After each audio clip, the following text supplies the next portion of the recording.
Gallops is a fire.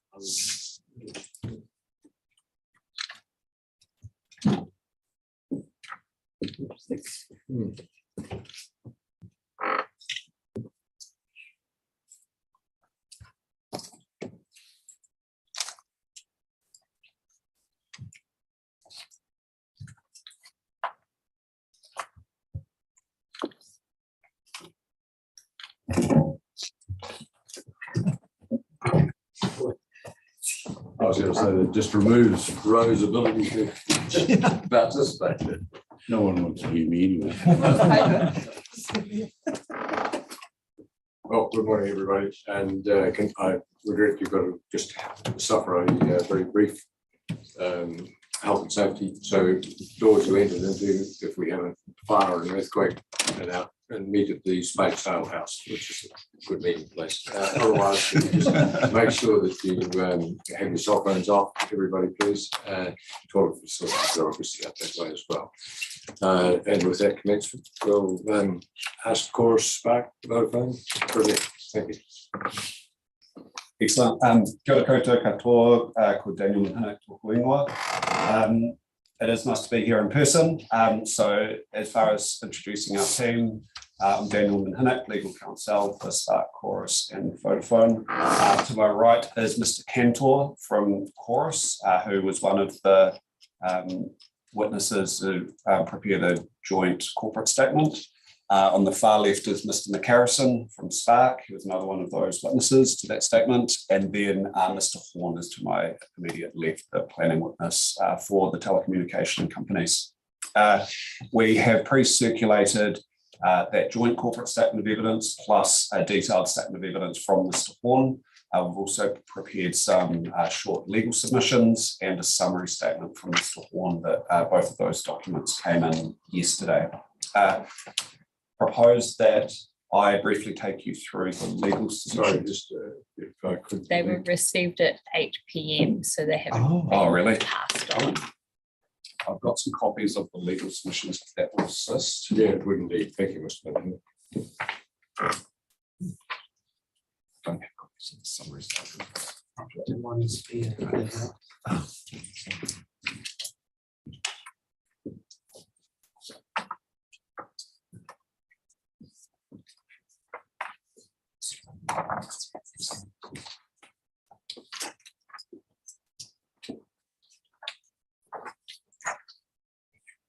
Thank you. Excellent. So I propose to briefly take you through these legal submissions, and then Mr. McCarrison will briefly speak to the joint corporate statement, and then Mr. Horn will speak to his planning result. Happy for questions at any point along the way.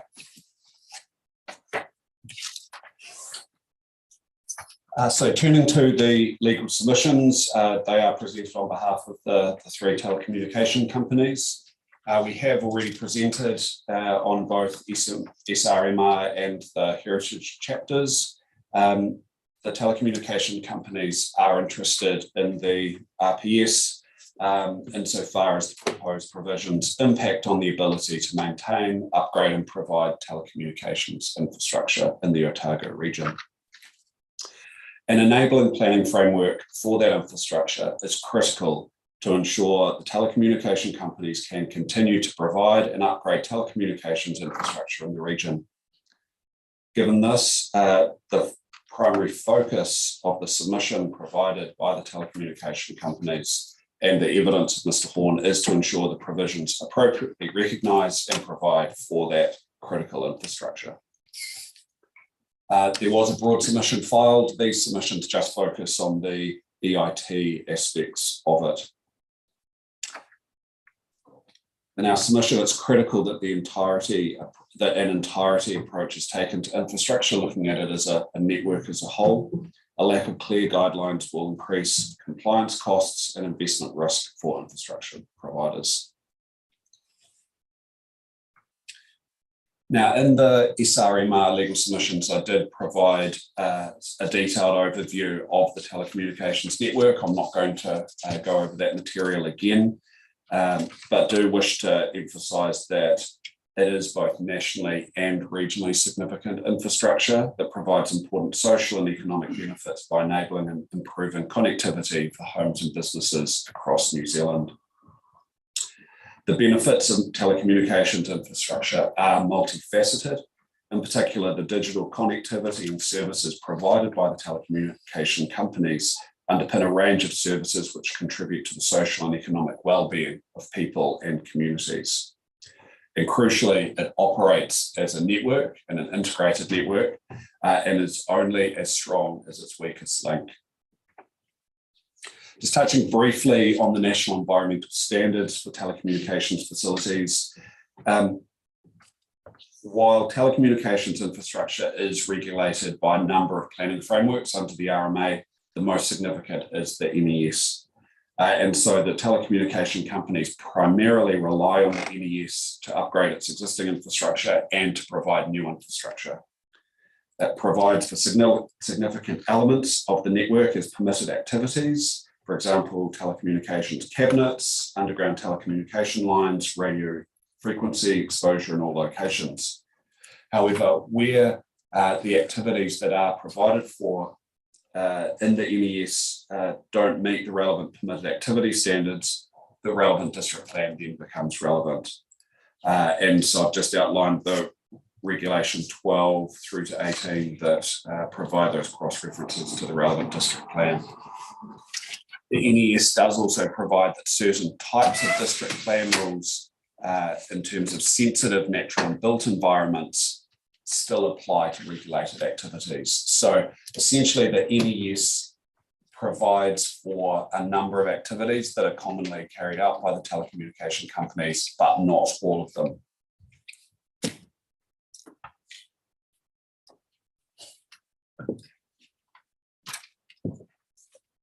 Just to paragraph 2.5, that resulting activity that should be regulated. Did last time.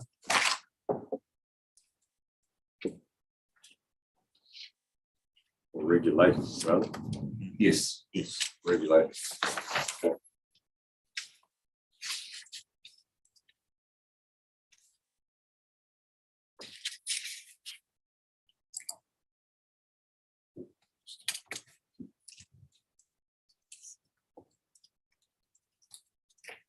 Okay. Okay. It's our submission that the regional policy statement will need to set out a workable and enabling framework for telecommunications infrastructure to ensure that the telecommunication companies can continue to improve, maintain, and install new infrastructure in the region, even where that infrastructure is required to be located in sensitive environments. And so on that, it's certainly not the case that we're seeking carte blanche and the ability to locate these activities without restriction whatsoever. It is all about making sure that there is a framework that enables those activities to be located in an appropriate manner. And so Mr. Horn will address that in further detail.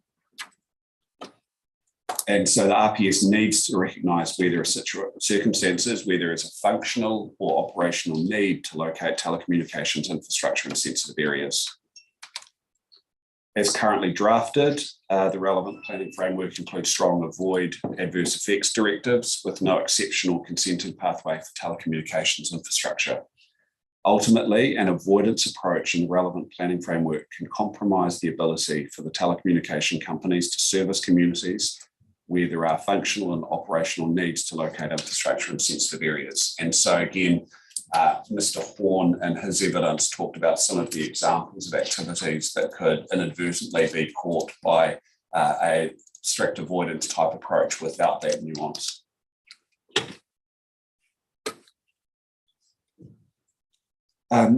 As far as where this topic has got to, there's been a number of aspects of the telecommunication company's submissions that have been adopted by the reporting officer. And so these submissions do just focus on some of the key outstanding issues.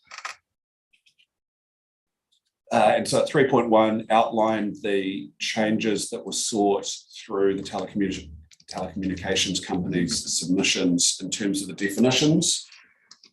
The key focus here, though, is on the definition for regionally significant infrastructure. Under the current proposed wording, telecommunication and radio communication facilities is included in the notified definition of regionally significant infrastructure. Initially, the Section 42A author did not agree with the amendment suggested by the telecommunication companies and outlined a proposed change that I've set out there at 3.4.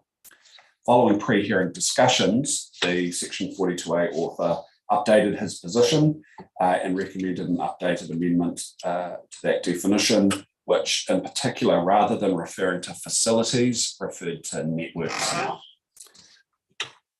The telecommunication companies support this amendment because the reference to networks rather than facilities provides greater clarity, that should be, that telecommunication networks in their entireties are considered regionally significant.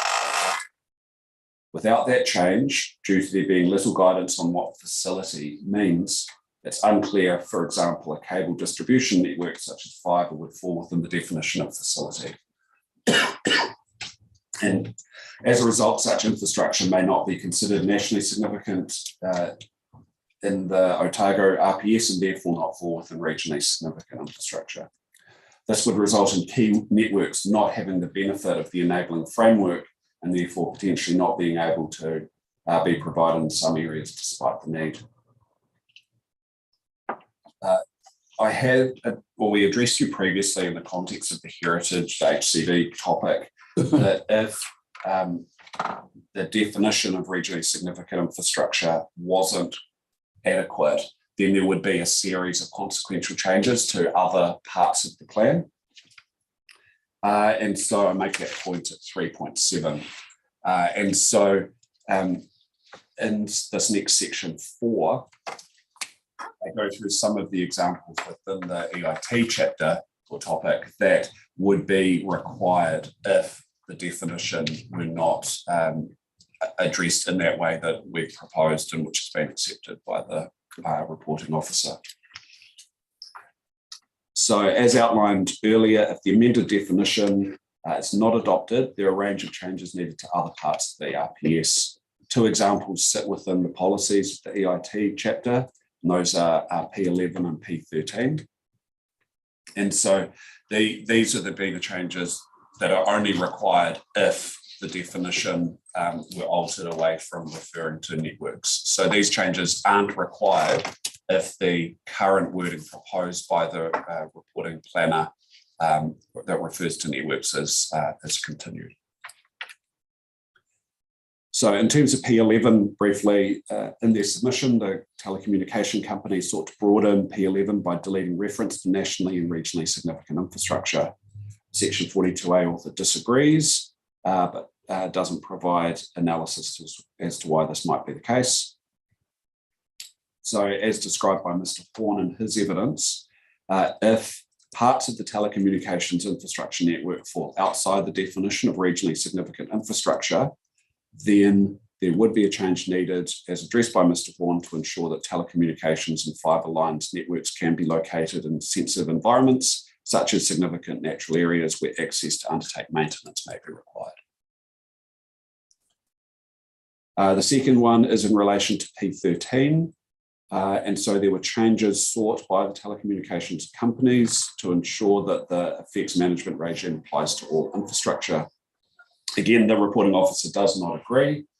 And so at 4.6, if the telecommunications company's primary relief is not accepted, they seek that this policy is amended to ensure that it is workable, and in particular, ensuring that all infrastructure is subject to the management approach in P13.2a, removing the avoidance of effects requirement under clause 2b and replacing the word possible with demonstrably practical. And then on P13, the other aspect I wish to address you on, during the HCV topic, there were questions, I think from Commissioner Sullivan for Mr. Horn regarding the interplay between P13, P12 and the other heritage provisions. And so he will address you on that shortly as well, as far as a consequential further change required to P13 too. One final provision that I wish to address you on is objective 04. Now, the purpose of that objective is to provide for effective, efficient, and resilient infrastructure that enables communities across the Otago region to provide for their health, safety, and well-being. The Section 42A author considers the phrase environmental limits to be appropriate for the purpose of providing clarity to a range of bottom lines rather than the earlier wording, it recommends the removal of within environmental limits. In the supplementary evidence of Ms. Boyd, it was recommended that environmental limit was changed to limit, as this reflects what's currently in the MPS for freshwater management. The telecommunication companies are not satisfied that this amendment resolves their concerns. It appears that the phrase within environmental limits was originally introduced following the release of the exposure draft to the Natural and Built Environment Bill last year, where that phrase was used. As the proposed RPS is notified under the RMA, it should use terminology more consistent with the current RMA framework. It's not good practice to rely on terminology that's not conditioned or well understood in any in an RMA context. And just expanding on that, I think with the new resource management framework that is due to come in shortly, one of the key issues with that at a practical sense is the implementation process and the litigation risk and uncertainty that a whole range of new terminology that is used within that framework provides. And so there will be a situation where there will be a range of situations where the courts are required to interpret those definitions and provide clarity on what those mean. And so given that this RPS only functions under the RMA, we've got an established body of case law under the RMA that looks at language used within that context. My submission is that we should be using that language just to avoid that uncertainty risk. Do understand that there is the reference to limits within the National Policy Statement for Freshwater Management. In my submission, given that the RPS is intended to cover a far broader range of aspects than just that freshwater context, which is a very limited one, in my submission, the alternative language proposed by Mr. Horn that uses more common RMA parlance should be preferred. Thank you, Mr. Henry. Your code's pretty clear, but there may be some questions. Alan? Thank you. Just a couple of quick points, really. Given the submissions and evidence we've heard, I'm kind of surprised that telecommunication facilities aren't included in the definitions, and I think it's from the Urban Development Policy Statement, aren't included in the NSI definition there. Is there any move on the telecommunication company's part to try and change that? Probably something that Mr. McCarrison could address you on.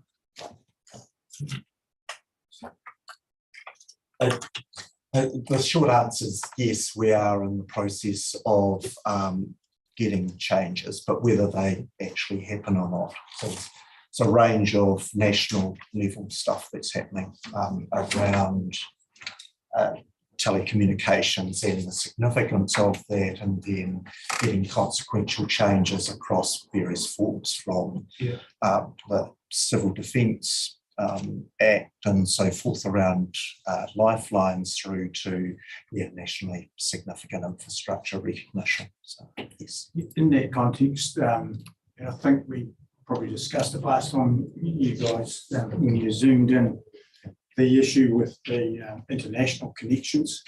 I'm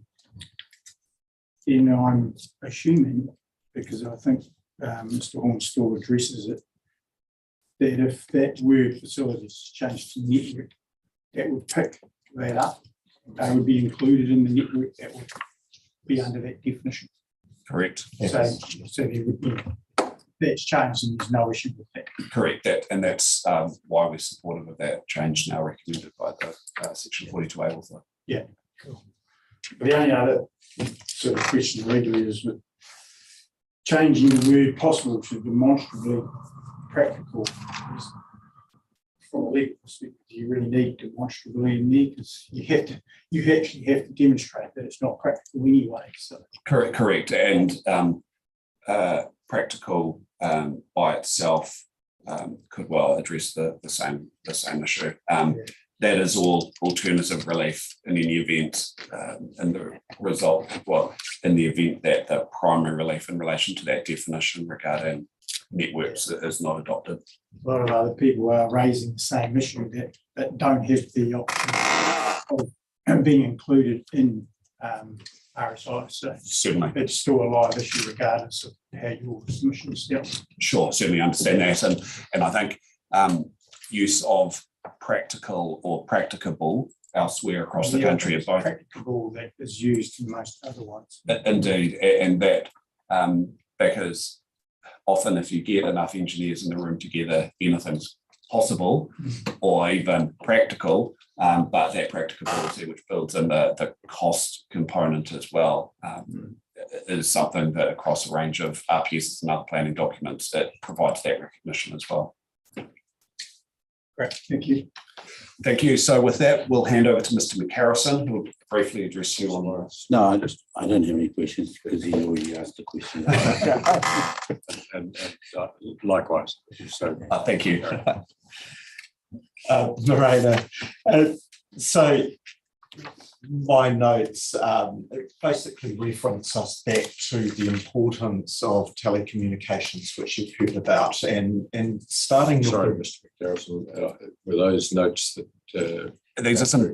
Sorry. No, these are some brief speech Just notes that he has. Happy to have Yep. to provide them if that would assist, though. well, but please listen to them first. Thanks. That's okay. So I'll just quickly take you through these because I think questions are probably more important than anything else. But recently we've been reminded about the significance of telecommunications through the recent natural climate effects. So cyclone, flooding in Auckland, but more recently flooding in Canterbury and so forth. And the Prime Minister, Chris Hipkins, has highlighted the importance of resilient telecommunications networks. And there's a number of ministerial inquiries that have been announced or will be announced in regard to that. And one of them, it appears, is going to have a focus on our industry alongside other infrastructure. But it's useful for people to recognise that in those significant events, telecommunications just needs to keep going. So the Prime Minister's made a number of telling statements about the need for that. So essentially telecommunications is essential and critical to most parts of social wellbeing, economic development, resilience and connection within the region, across regions and internationally. The importance of being digitally connected, especially in a machine-to-machine world, is now more recognised than ever. And it's important to remember that our networks are independent components, including diversity alternative routes. So for fibre has been one of the key examples of that. So our services depend on power, backhaul, which is fibre connections to a cell tower, and networks of facilities, so poles and buildings, and of course submarine cables to provide international connectivity. To service people and communities in the Otago region, our networks at times needs to traverse sensitive areas to provide access to where people live, recreate, or do business. Reasonably small-scale infrastructure, copper, fibre, more importantly, as copper network gets phased out, but poles on with antennas and ancillary equipment, so the fences that go around it, cabinets and so forth. But generators, ideally solar and small wind turbines, to assist the increasing resilience and our reach, the development of our networks to reach where people are. Ultimately, we're required to be in locations where there's demand for our services.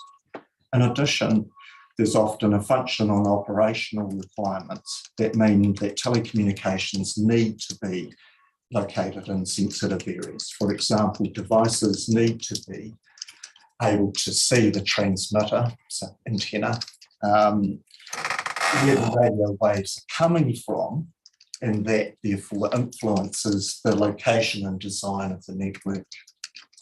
It can be very challenging to put network into these locations where it is actually needed if the planning framework does not recognise the importance of telecommunications infrastructure.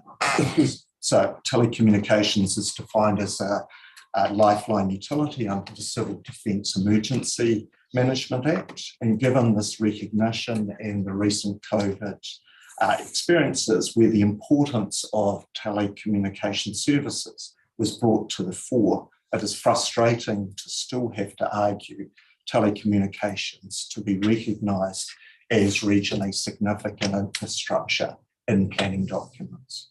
And finally, I'd like to note that there's a number of provisions which my colleagues will talk to you about, and Daniel has set out our concerns, but it is disappointing that we've not been afforded the opportunity to discuss the proposed regional policy statement with Council prior to the notification. And since notification, we attended pre-hearing meetings and have reached out to Council to discuss our concerns, which were set out in our submissions, and provided various opportunities to meet, and these were not met with success. Open to questions. Thank you, Mr. McPherson. Yeah, thank you. And thank you for your combined evidence too. It's very helpful to get a good overview of what you do and how you do it. I was just sort of wondering, of the sort of activities that you undertake, which I understand are very wide and varied, what sort of proportion falls under the NES versus where you need to get consents? I mean, do you have a feel for that? So the NES provides for in rural areas, so we can build new poles and so forth. So that's a new network. In roads, so fibre as well as new poles, or using existing poles. So those, and so that activity within the road reserve is a reasonably common way to establish network. So in the original version, which Chris Warren was involved in, I think 2008, it assisted 2 degrees to get established, basically, and a lot of their first network when they weren't sharing with Vodafone was a pole network, converting a light pole, putting some antennas on it, and bigger structure to support the weight of that.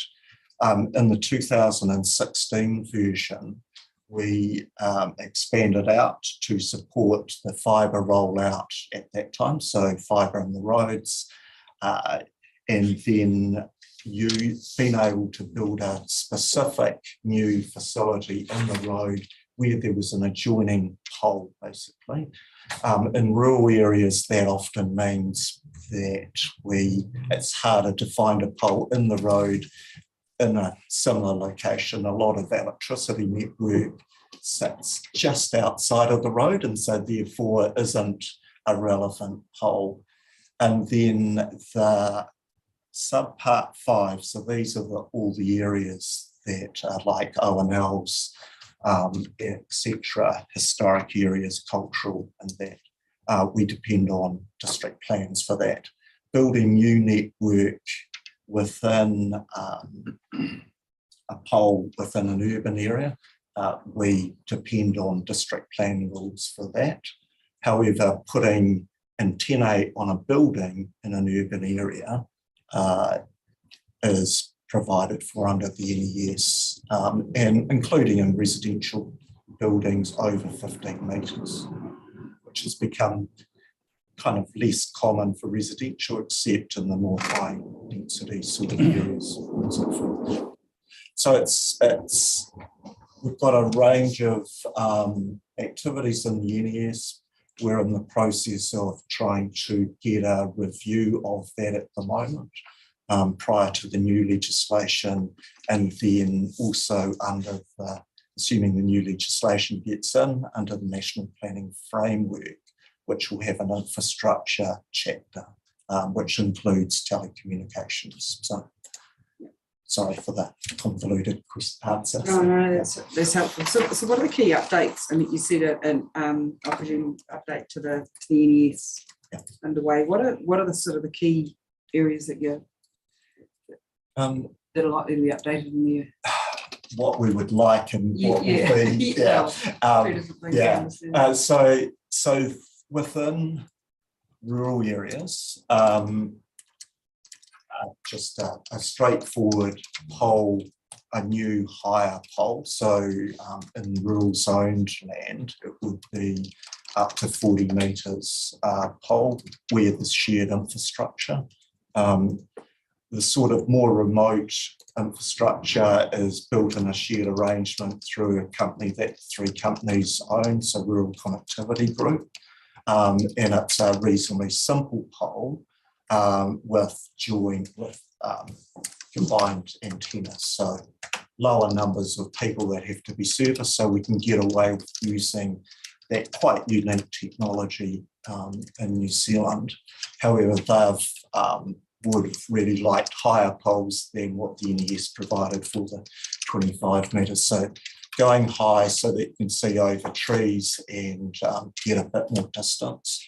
And then providing for a similar sort of pole arrangement in rural areas, but only in the road and any road. So if the road went through an O&L, or other feature, so it was an existing infrastructure corridor, then the right to build further infrastructure within that. Some of the primary ones and the urban ones, it's again height, primarily to address the intensification rule so that we've got some national consistency. Okay. Thanks for that. Yeah, I guess following on from that last comment, Graham, I think we spoke last time about the high density rules that are coming that you guys aren't qualifying. No. No, so this stuff is pretty critical in terms of how you might get involved in that process.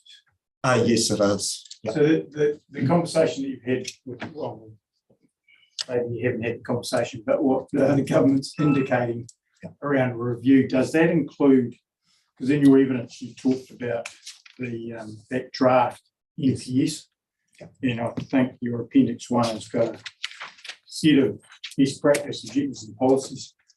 Will that be a part of that discussion? Will something like that come through, do you think? Or I really don't know. We have a workshop with Te Wahanga and MFE next week, which we understand potentially that will be explored in terms of the broader infrastructure objectives and policies for the National Planning Framework. I certainly hope so. It's certainly not going to be introduced through an amendment to the National Environmental Standard. But I understand also that that piece of work that we worked with other infrastructure on has become a basis for some of the planning work going on. that height issue, and I think you and I may have had this discussion years ago in relation to another plan. Canterbury Plains is a classic example of where you think you should have good cell phone coverage, but there's shout-abouts. So it's quite a major issue there, isn't it? It is, and one of, if there is many benefits after the earthquakes, was the fact that the Canterbury Mayoral Forum came to the telcos and put a lot of money into that area on the basis that there was broad agreement that there would be a promotion of those 35 and 40 metre tower arrangements.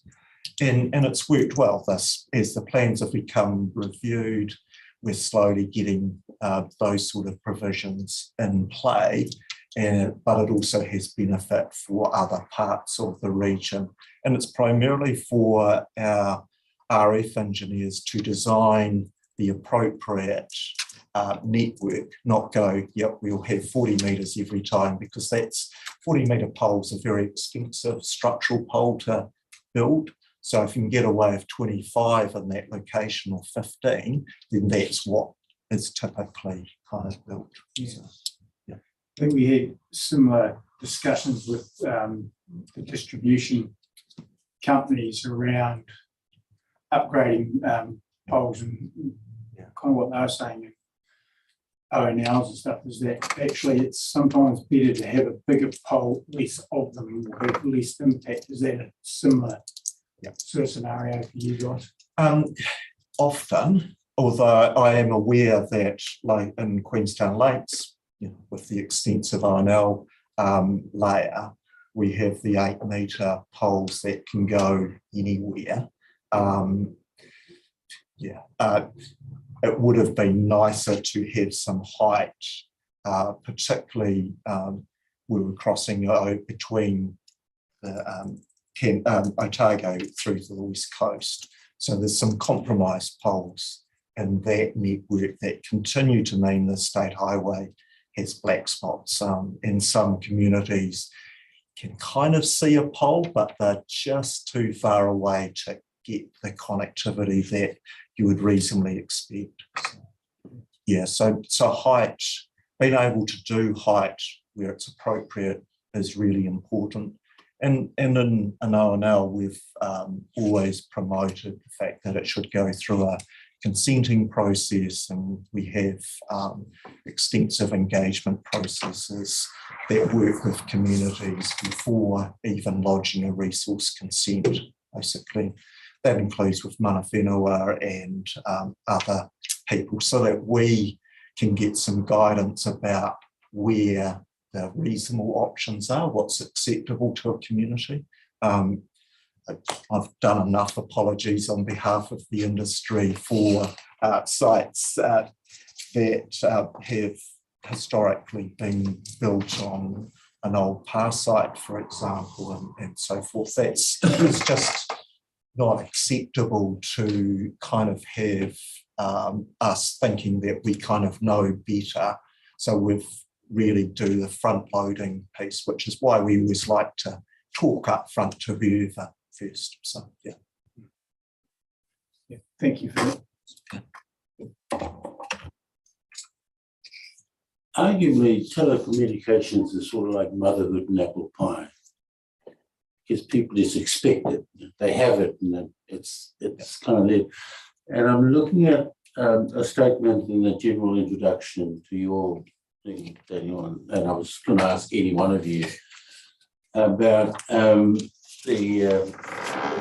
challenge that you face with outdated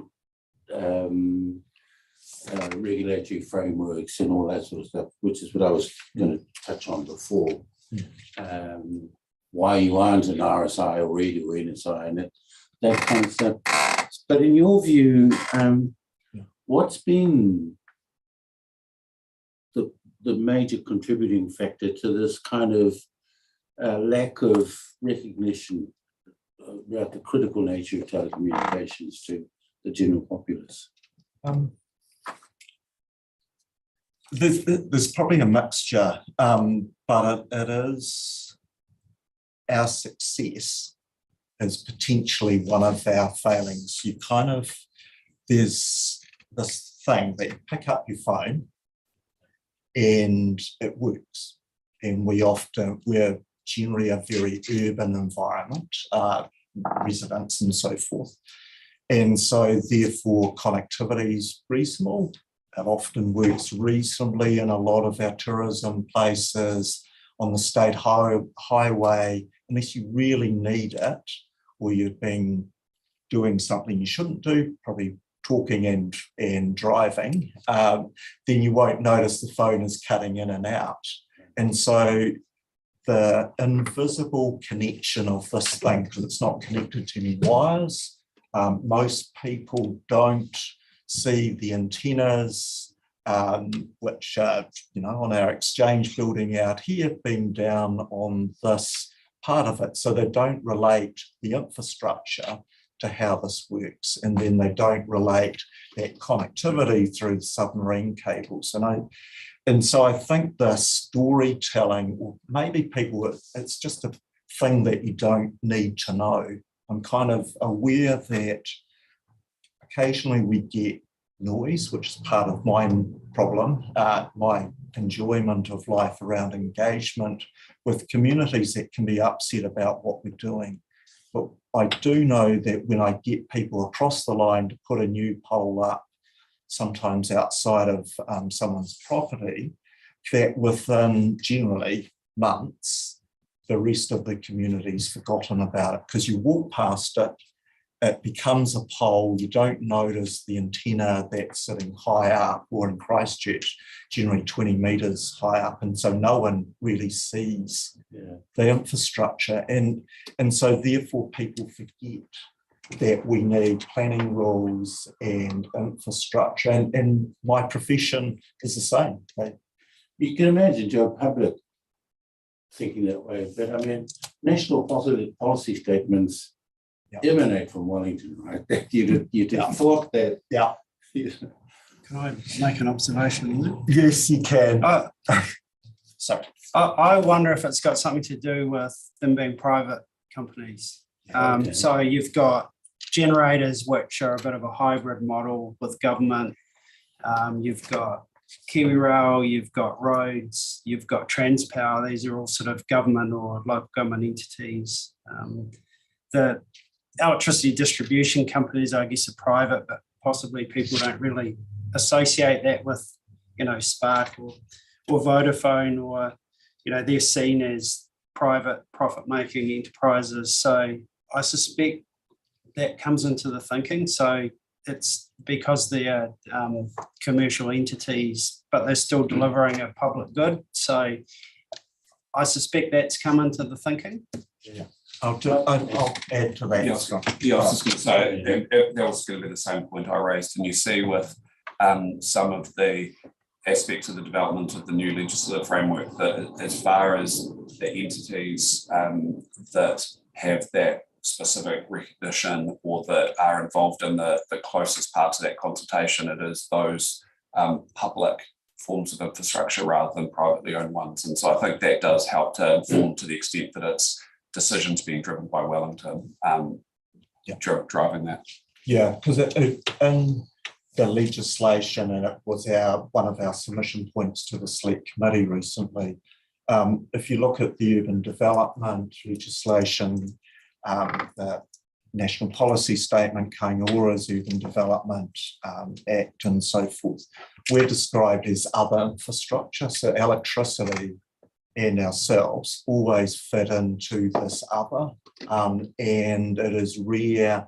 So we're not required to be talked to as part of development, like a big urban development. We're not generally asked to be in the room, and as a consequence, a lot of the new Kaingora developments, they may have fibre because it's expected in the urban area. They generally will have really poor wireless connectivity. So if you go outside, if they're lucky, there'll be a cell tower that still has the capacity to provide service. And that just purely comes down to we are other private infrastructure. And the general sort of business model that we're used to is a competitive one, right? I mean, you're in business to compete with each other. And it's interesting in exercises like this when you get the companies together like you guys are doing at the moment, same with the distributors and that kind of stuff. And it's the kind of strength in numbers issue that I'm sort of alluding to, and how that factors into the kind of issues that we're dealing with here. Is that the way you? Yeah, when I joined telecommunications, I came in from Auckland Council at the restructuring and joined Chorus. One of the things that I noticed within the industry is that 2 Degrees, Vodafone, Spark, at that time it was Telecom before it became Chorus and Spark, made separate submissions. Although Spark and Chorus, we had a shared arrangement, so I was doing submissions on behalf of that.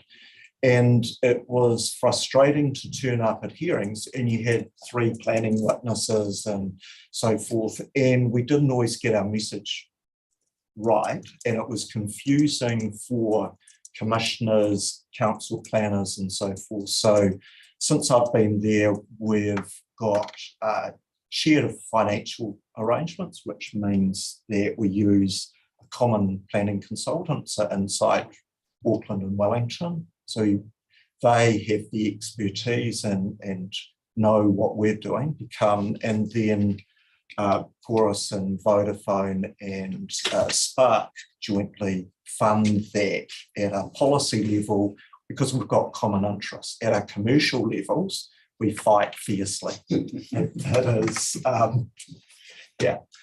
And I think just building on that, it's trying to make your lives as commissioners as easy as possible, as far as not having 3 subtly different messages and 3 slightly different versions of what the provision should be, and having a clear, consistent message. Equally, it was one of the reasons that through the SRMR aspect of the provisions, these hearings, that we've been pushing for recognition of infrastructure generally, rather than just taking a telecommunications approach to it. And it's one that, yes, different forms of infrastructure each have their own unique characteristics, but they're all infrastructure at the end of the day. And so again, it's trying to bring those, the sort of strength in numbers point together, but also a clear, consistent message was what we've sought to do through these sorts of processes.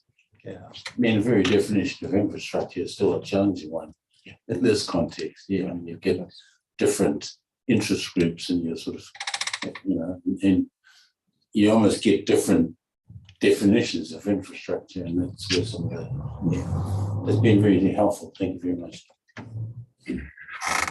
Really just following off, and raises an issue that I wanted to ask you about, was in relation to paragraph 6.1 and the discussion of the process, or I think it's 6.1.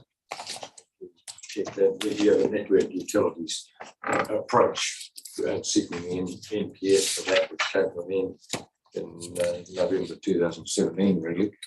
Was that just telecommunications, or was it broader networks? And what type of other network utilities were you involved with at that stage? Yeah, so in terms of the NES review, or the planning NPS, framework. The NPS framework that you were pushing back then. So it was yes, it yeah, was no, entirely sorry, NPS, yes, yeah, no, right? yeah. What I'm asking is, Yeah. what was the NU? Was it what utilities Right. were being looked at, networks? So it was, so what, so Transpower and myself with MFE agreed a project scope to look at whether it was possible primarily to bring together essentially linear network utility companies. So included Waka Kotahi, Kiwi Rail, the electricity network distributors, originally, and the telcos, council waters and council roads, so through local government. And it also included the generators for the first year. So it's a project that basically ran for about 3 years and came to a natural life, partly COVID, but also the Labor government coming to power and the focus being on the new legislation. So there wasn't the capacity to therefore finish the piece of work because it would be absorbed into the new legislation.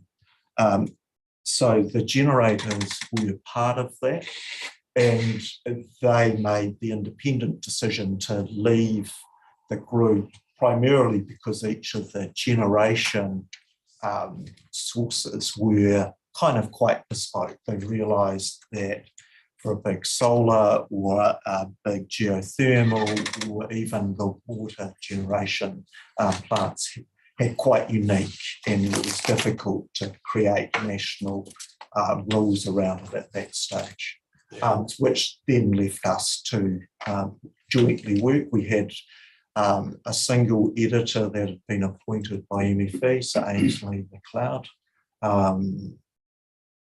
and she took the discussion and documents from all of the industries to create something that worked for infrastructure. We also, at the start, had a small group from that, I'm not sure how MFE had picked them up, but from representing mana whenua that you can, as well as local government planners.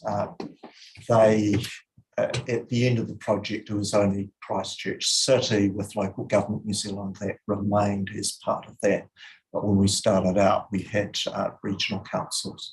And we primarily did a whole lot of testing, primarily at the start in Canterbury and then in the Wellington region to see how it was, but also presented to the local governments, regional council forums, as well as the district planning forums to test these things out. So it got close, but not close enough, basically.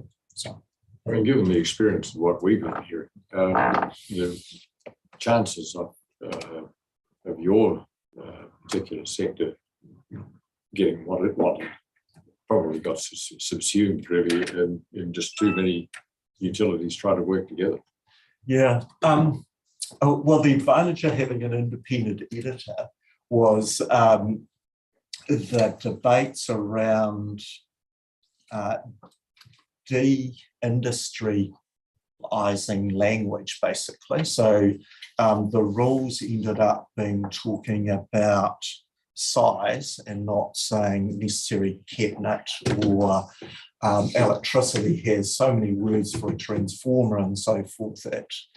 And so it wasn't the function of it, it was the size of something, and then you could call it either a box or an envelope, and if you fit it in that, then you could take away rules that traditionally would go electricity, and then you look in a telco section, there's something similar but different. Unless there was a specific thing. For us, it was about antennas, because there was some public sensitivity around RF, but then so that's sort of how we kind of did it. But yeah, there was still some sections that had that sort of documents in it. What I'm really looking for is that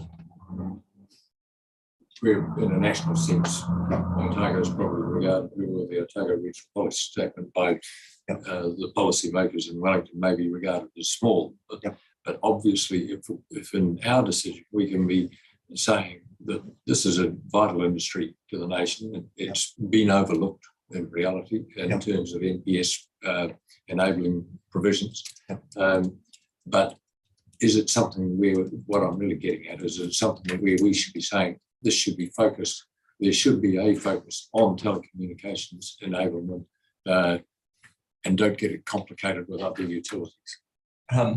I'd like to say yes, but I'm also aware it comes back to our dependency on electricity. So there's probably a number of those infrastructure that fit within that same national, it's regional. It's interesting though, because what we've been hearing is Transpower basically saying, look, we actually want to be dealt with separately from the transmission people. Yeah. So I came along initially thinking that with the renewable electricity generation thrust, that the aim would be to try and ensure that everybody was joined together. It's no point generating unless you can actually get it to the person who's consuming. So why not try and have a common approach? But that's not what we've been hearing. No, and I think that this is a debate that Tiwa Hunga's been really pushing in the national infrastructure strategy,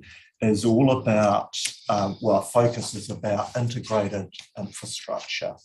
And because there is a dependency thing for all of us, and it's like the road being treated as an infrastructure corridor, because it then provides an opportunity for people to stop thinking, you can only drive in it, or you can walk in it, or maybe use a e-scooter or something like that. But that's its only purpose, and people then get upset when you have power poles or telcos put other poles. So the move, in my opinion, is that we can actually achieve an integrated infrastructure set of rules and kind of prove that. I know people don't necessarily like to own up to admitting it, but the reality is there's a piece of work that shows that with some finessing it is possible, and I think we're going to see that through the National Planning Framework. And the objectives and policies that we proposed as part of that draft planning standard showed that you could have common objectives and policies that worked for infrastructure, but also was respectful of heritage and sensitive environments. So it's kind of recognising our place as important infrastructure that we need to live with, but also that it does need to be managed when we need to go into sensitive places. I'm all about collaborative planning, and if you spend enough time around the table, then we will get there. And that's been my frustration as a planner, that we forget collaboration and talking is our best tool as a profession. Well, that's helpful, and it's good to hear that approach, that integrated approach. I can't help but reflect that a lot of the problems that you're having at the moment over that word facilities and network could be very easily fixed by a very quick little amendment to the title of your NES, which actually has National Environmental Standards for Telecommunications Facilities. It does, but also within the Telecommunications Act. But the Telecommunications Act itself's been reviewed so many times, but no one's wanted to look at that simple definition change, which would make everyone's life easier. But All right.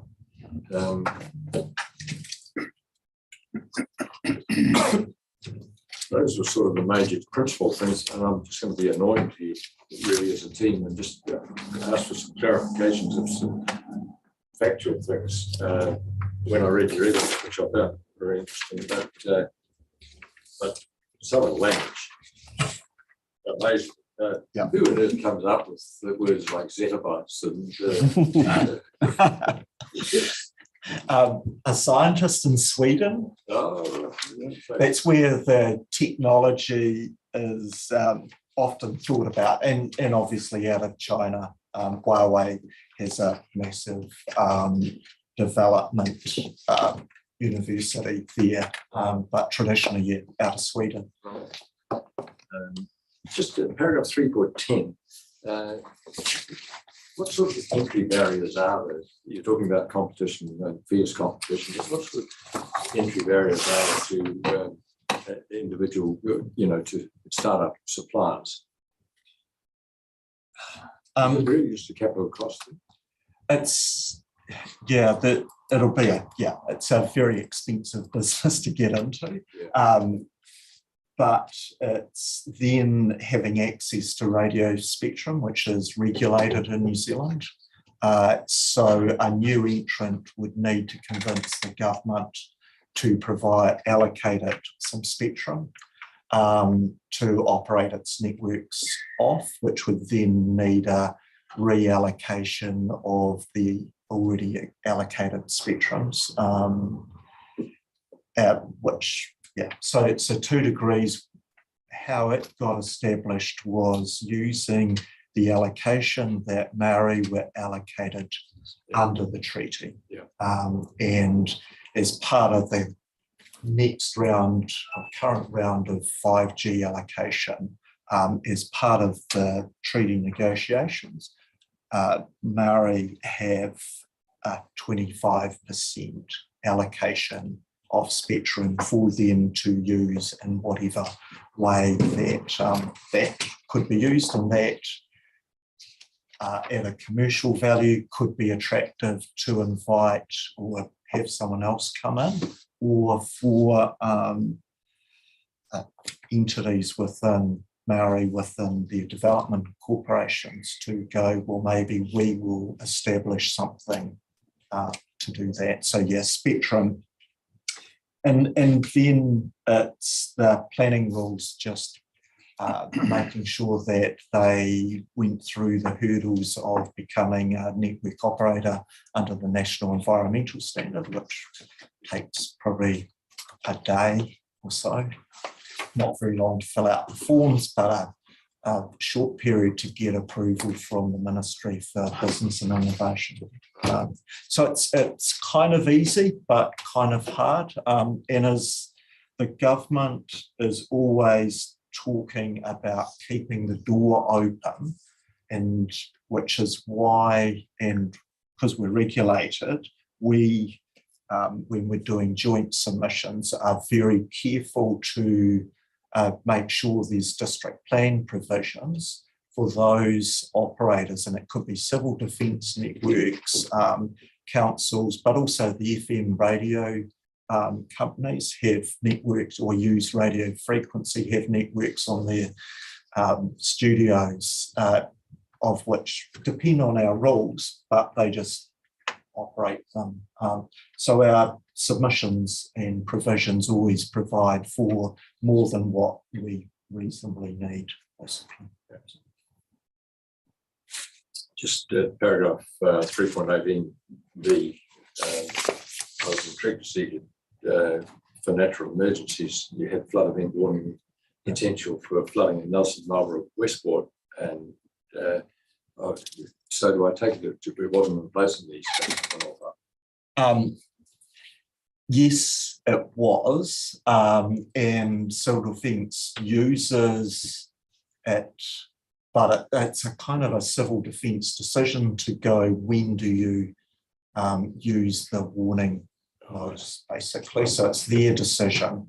They have an allocation within all of our network spectrums that is always protected for that sort of thing, as long as it's a network that's operating. So.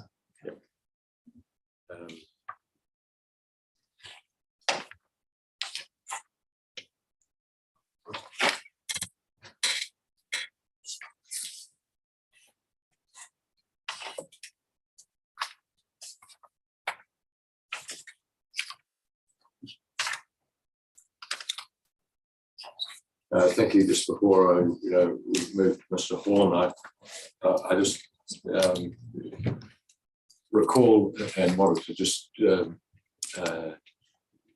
recount an episode where I walked, I remember, for 3 days into the Urewera, into Mangapatu.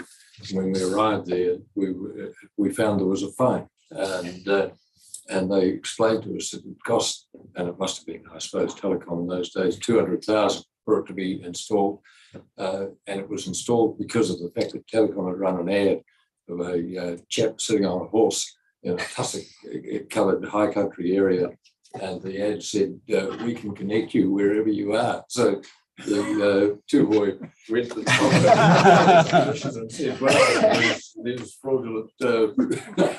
So Telecom had to meet their ad. So we were told 200,000 to put a phone in that had a little solar panel that went for 5 minutes. They could only use it for 5 minutes. When it came. So you've come a long way since then. Yep. And that was only in, when was that, 2003. Yeah. No, so Mr. Hall.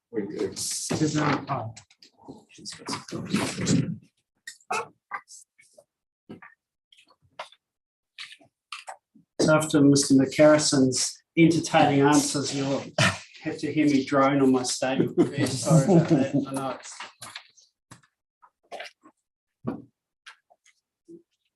So I thought I'd just, Mr. Chairman, just read this out. It's just a summary of my full evidence, and I'll just read it verbatim. I think it's the easiest if you're happy with that. Yes. This statement covers the key matters raised in my primary statement of evidence on the EIT chapter. In my opinion, it is both appropriate and necessary from a planning perspective that the RPS include workable and generally enabling provisions for essential infrastructure, including telecommunications. The telecommunications network plays an important role in supporting people and communities in New Zealand and the Otago region.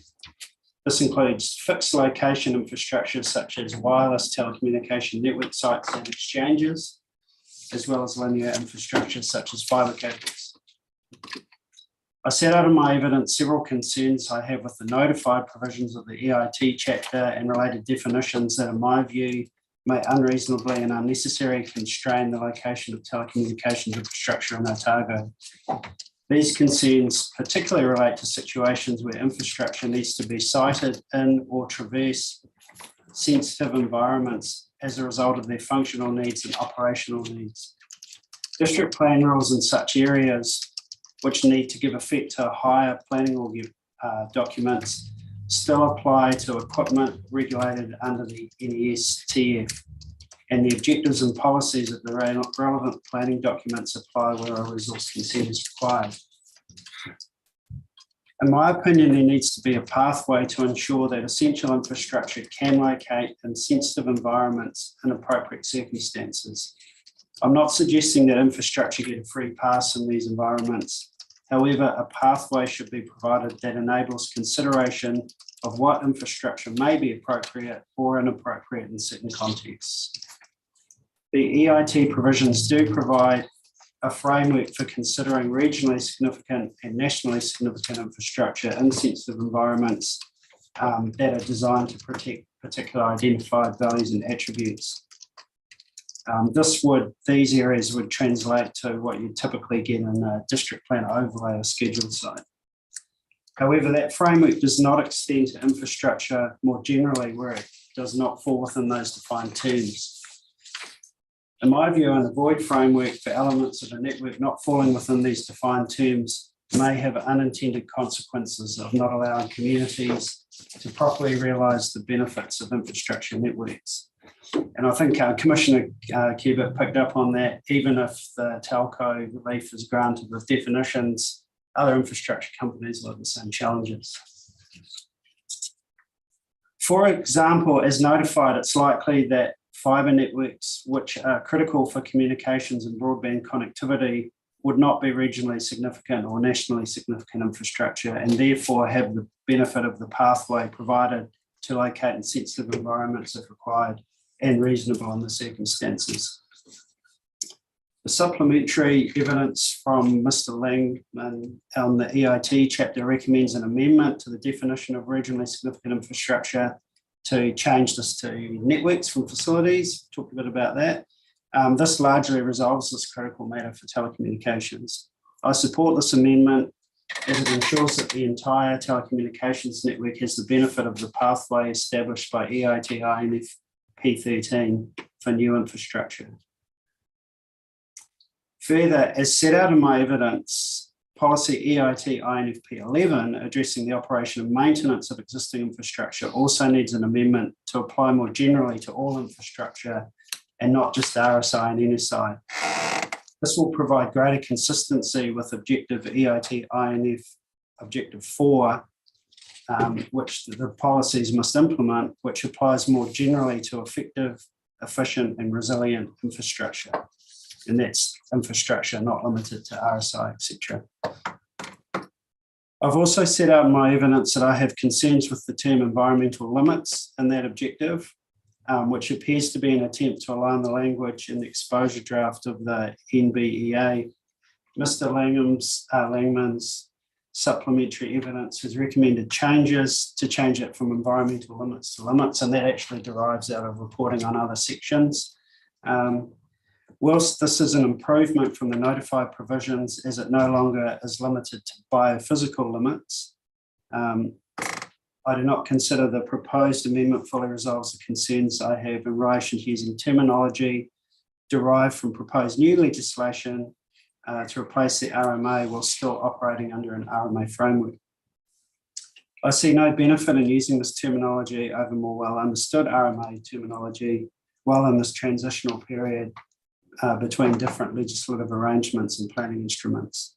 I've suggested some amendments to the objective in my evidence to address those concerns.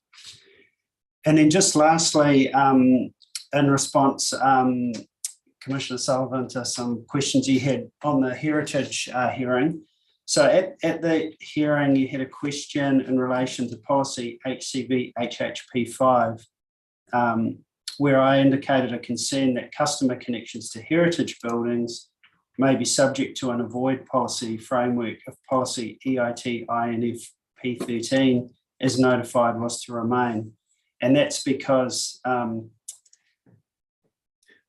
Clause 6 of policy HCV HHP5 directs consideration of infrastructure back to P13 in the infrastructure section and states that the preceding clauses 1 to 5 of the policy don't apply. And so one of those clauses, clause 3, has a significant adverse effects test, not an adverse effects test, whereas if you go back to 13 and you're not RSI, it has an avoid test. Now I've lost my place. That's why I should just read it verbatim. There I am. In the absence of adopting the amendment to the definition of RSI recommended by Mr. Langman or amending policy EIT INF P13 2B to provide a more workable framework for infrastructure that is not RSI, then in my opinion, a direct amendment to that heritage policy P5 would be required to practically provide for infrastructure connections to heritage buildings.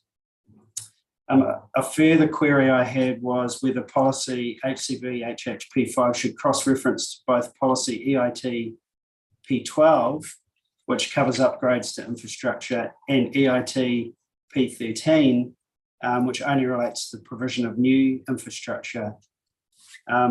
So in my opinion, there is a logic for only cross-referring to P13 from the heritage provision, as P13 is the relevant INF policy that provides a specific management framework for infrastructure in sensitive environments that would also include heritage overlays and features. P12 doesn't have that management framework for sensitive environments, so it doesn't give that additional guidance. However, given you asked the question, I've reflected on that, and it actually does raise whether there's a policy gap in P13 only referring to new infrastructure, as there's no specific management framework for upgrades to infrastructure in sensitive environments, only new. So one simple solution that might address that would be to amend the wording in P13 to make reference to both new and upgrades to infrastructure, regionally significant infrastructure and nationally significant infrastructure, which would then ensure an appropriate pathway was available for upgrades as well as new and sensitive environments.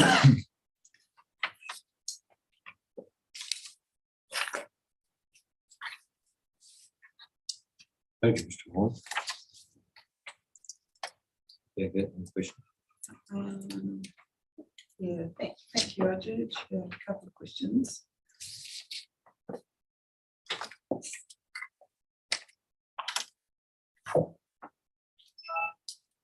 Just in relation to paragraph 4.10, we're talking about the permitted activities that the ECT provides for.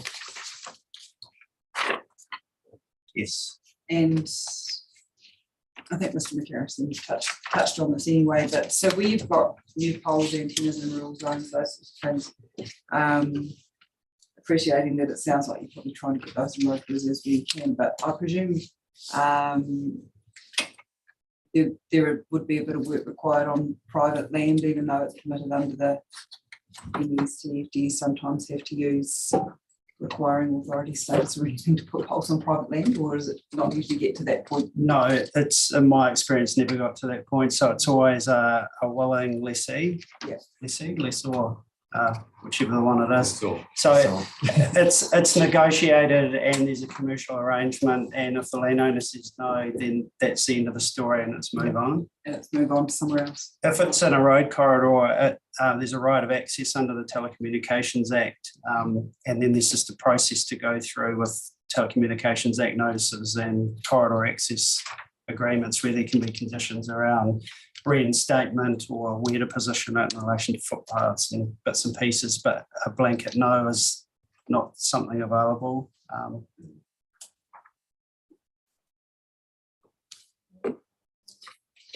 And I know in your evidence you're also talking about an amendment to the definition of nationally significant infrastructure. And that's not something that you've really, that's being pushed today. I'm assuming that the change that's been recommended to regionally significant infrastructure, if we were to review to accept that, you're happy with that approach? I mean, that's the key. From a practical point of view, the policy framework treats RSI and NSI equally. So from a practical point of view, that solves it. My planning opinion is that it should still sit under nationally, because you can bet that if you went into some sort of litigious process through a consent, if it met the national threshold versus the values of a sensitive environment, I think that would give you a stronger argument that it might be justified in that circumstance. So my view would still be that change should be made to the NSI definition. Okay, no, thanks for that. And I think your points in your evidence are quite clear around the definition coming from the MPS for urban development, which doesn't necessarily relate to the areas where you operate. So also, if I could just build on my answer too, just while it's in my head, Wellington's actually notified a plan change to its RPS to change to that telecommunication networks more generic term, and that's their change, not an industry driven one. So that's where they're going with it. I think I may have had one other question in here. No, I think that's already been answered. That's one.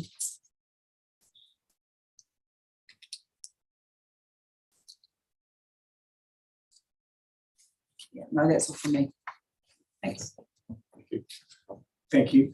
Just picking up on that last comment, Mr. Horn, around the definition of nationally significant infrastructure. What you're recommending there is that would include, we had that discussion before, the network thing, so that would it only picks up links. So it doesn't go as far as the links will be a network, but does that pick up the facilities bit as well? So, so my intent there is that the network is regionally, but elements of that, the interregional and international links are nationally. Yeah. So it would be at least regionally, but some part of it would be nationally. So for example, the links could be fibre, or they could be microwave radio links, backbone links. Yeah. So if you're sitting here in Dunedin and you want to access a website in the United States, your signal has to go up the backbone network to either Raglan, Auckland or Whangarei, and then go by the international cable via Asia or Hawaii or the Mid-Pacific to the US. So if you don't have those backbone links, your connectivity to the world and the rest of the country doesn't exist. just when you described that, I thought, well, that connection happens in seconds and that's gone like Fractions of seconds. It's quite, Yeah, fractions of seconds. and when we worked on the Raglan to Sydney cable, which is called Tasman Global Access, they showed us a cross section on it, and it literally has two little glass fibers in the core, and that's it. And it's like, it blows your mind what that's carrying. And that's a wee lesson for planning about how technology changes and how quickly it can change and what it can do. So just to clarify, that's still a live amendment to your solution that you would like to see. Yes. And following on from that, probably a question for Council is nationally significant industry infrastructure, and the plan refers to a standard or a definition in the urban development. But there's nothing barring us adding to that. That's correct. Turning to objective 4.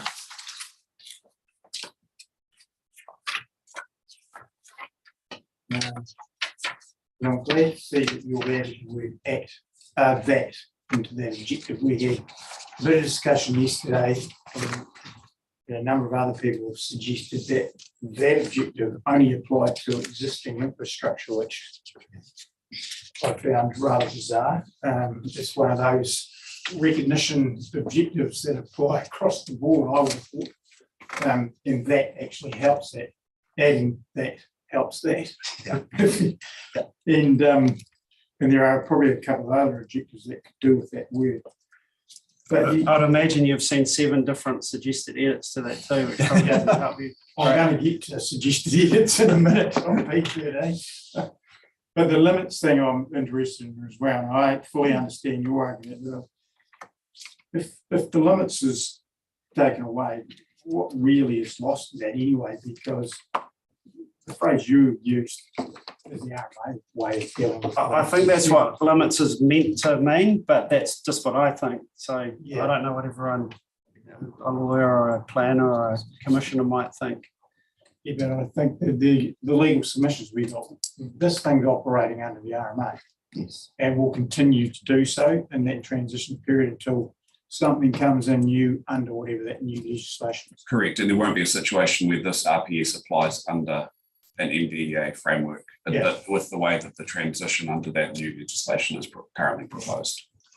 And there's a long way to go on that thing. I mean, you see Mr. Garbutt from DCC back there, that just on one little thing on the heritage thing, there's some of the implications of that piece of legislation for people who have to deal with heritage is quite significant. So there's potential changes to a lot of things in that, I would have thought.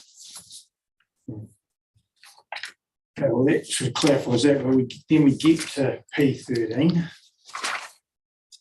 And Graham's discussion is quite live here because we have 2 different versions of P13, or what P13 is to achieve from the generators and from the distribution, the EDBs. And I'm not sure if you've seen Ms. Justice's rebuttal evidence, what she's. I haven't read it recently, but it was electricity centric from memory. Yeah, it is. It is. So but it's just kind of illustrating the point that Graham was talking about. What she's helpfully done is taken the place that the generators have proposed for their P13 variation, dropped in the distribution networks P13 sort of amendments, and we get slightly different versions. And I think the generators ones, when you were talking before about that gap in the policy with the upgrade, the generators have picked that up and have suggested that that upgrade thing should be included in that P13. Yeah, I agree with that. The distribution network one doesn't. So there's some differences there. There's differences in terms of how they've referred to what those section 6 matters probably are. I guess, and that's probably what I wanted to ask you around, you've set out in your page 22.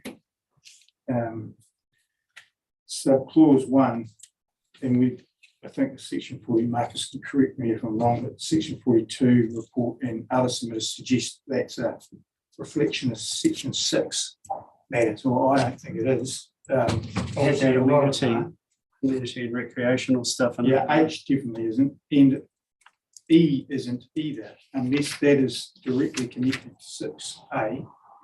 The character of water bodies, etc.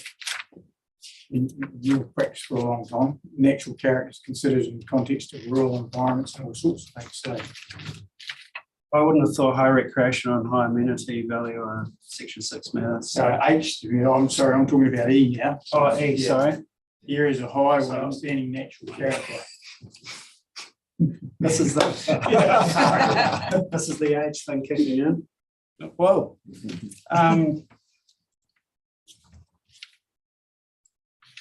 Areas of higher outstanding natural character.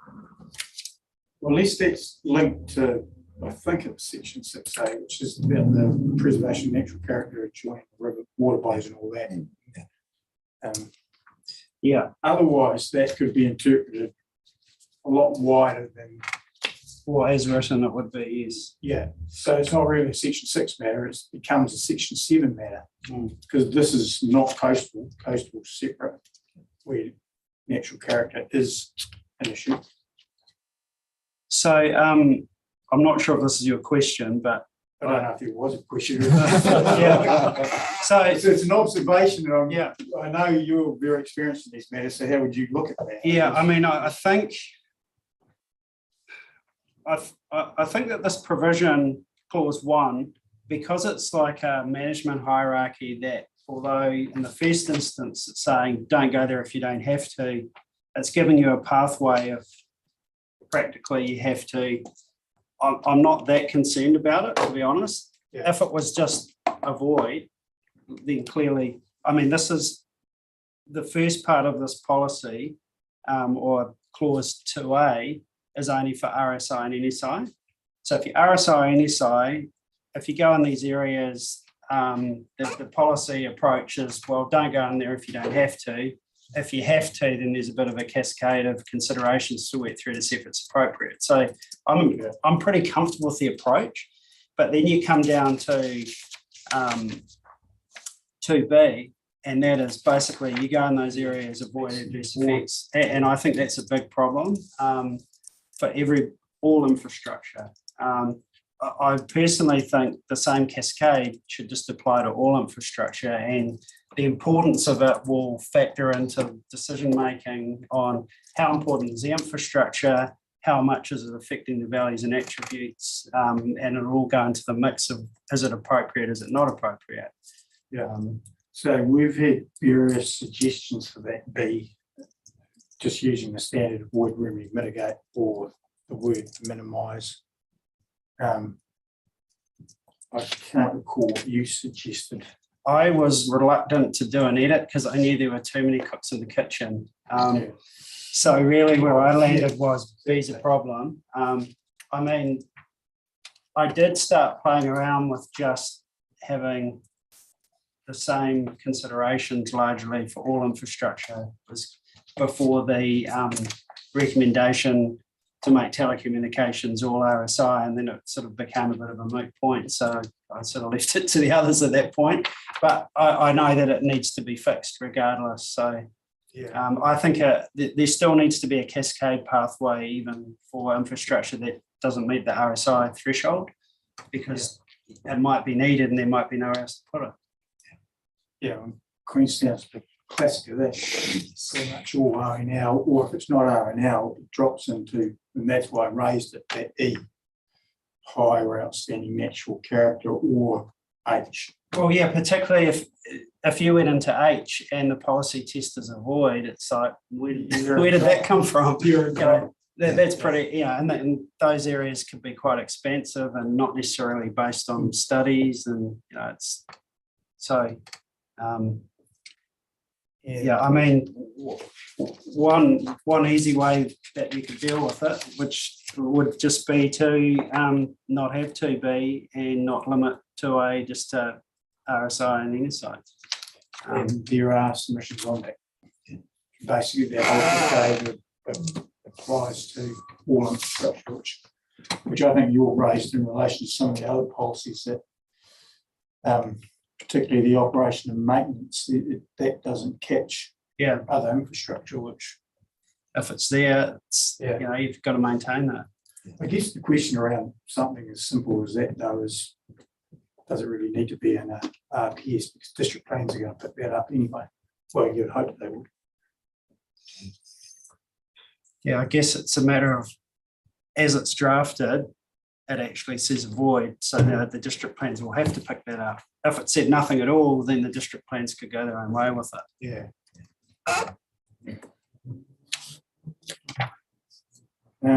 Yeah, I think it's better all I had because again, your evidence is very clear, very helpful. So yeah, thank you.